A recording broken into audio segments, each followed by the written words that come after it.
Assalamualaikum warahmatullahi wabarakatuh. Ya, oke. Nah, laku suluk kita tadi ke arah mana yang dituju adalah wirya, harta, dan yang ketiga yang triwinasis. Kalau kita sudah lurus, ilmu mencahayai hidup kita, kita akan dapat wirya, kehormatan, keluhuran, bahkan mungkin kekuasaan. Kenapa dapat kekuasaan? Karena orang akan percaya pada kita. Orang akan, kekuasaan itu mungkin status. Orang akan melihat ketinggian kita tanpa harus kita pamer ketinggian. Oh, kita jadi orang luhur, kita jadi orang mulia. Dan kita juga punya arto. Arto itu kita akan dapat alat, dapat sarana, tidak harus uang. Meskipun arti letterlocknya uang, ini maksudnya sarana. Media untuk mewujudkan keinginan kita. Ada yang salah di antara kita mengartikan arto hari ini. Dianggapnya uang itu tujuan. Tidak, uang itu alat, sarana. Kalau ada orang tujuan hidupnya mengumpulkan uang yang banyak, itu orang yang sangat tidak pinter. Karena uang itu hanya sarana untuk mewujudkan yang kamu inginkan. Jangan berhenti di uang, rugi. Kalau tiap hari kan banyak sekarang orang ribut gaji naik, ribut menuntut tingkat kesejahteraan, maksudnya bayarannya naik. Rugi kalau berhenti di situ.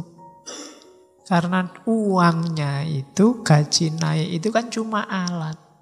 Alat untuk kesejahteraanmu. Jangan berhenti di sana. Tidak serta-merta ketika gajimu naik, hidupmu terus tentrem. Kemarin ada penelitian itu, guru-guru di kabupaten tertentu itu sekarang tingkat perceraiannya tinggi. Gara-gara dapat sertifikasi guru. Duitnya oke. Karena duitnya banyak, mulai mikir macem-macem. Termasuk selingkuh. Terus tingkat perceraian jadi naik. Lah itu kan jadi bencana. Karena yang kamu pikir sejak awal dapat duitnya. Tidak pernah mikir kalau sudah dapat alat yang namanya duit, kamu mau apa? Itu penting. Jadi keliru kalau kamu mikirnya cari duit saja yang banyak. Harus kamu rumuskan juga, besok kalau saya dapat uang banyak mau tak pakai apa. Kalau enggak, mesti aneh-aneh. Ono duit jalan-jalan yo. Ono duit makan-makan yo, mesti ono. Nanti dulu dirancang yang bagus, wong itu arto, itu alat. Untuk apa? Ada orang yang uangnya tidak terlalu banyak tapi manfaat, barokah. Karena dia pintar merancang, menggunakan wong dia alat. Ada orang yang duitnya banyak, ditumpuk terus tabungannya, tapi uripnya sumpek, akhirnya masuk penjara. Karena semangatnya hanya mengumpulkan uang. Dibayangkan kalau uangnya sudah ngumpul, hidupnya tentram. Keliru, uang itu cuma alat. Alat yang sama kayak cangkul. Kalau cangkulnya tidak kamu gerakkan, tidak kamu pakai buat macul, ya kamu tidak panen. Kayak uang yang ditumpuk terus sampai banyak. Tapi tidak dipikir besok buat apa. Itu yang bikin kadang-kadang orang tuanya meninggal, gegeran rebutan warisan. Karena tidak dirancang dengan baik sejak awal. Dan yang ketiga pasti winasis, kepandaian, kewaskitaan. Hidup ini kalau kita tidak punya tiga hal itu, tidak punya wirya, tidak punya arto, tidak winasis, kalamun kongsi sepi saka wilangan tetelu telas tilasing janmo aji godhong jati aking temah popo papariman ngulandoro.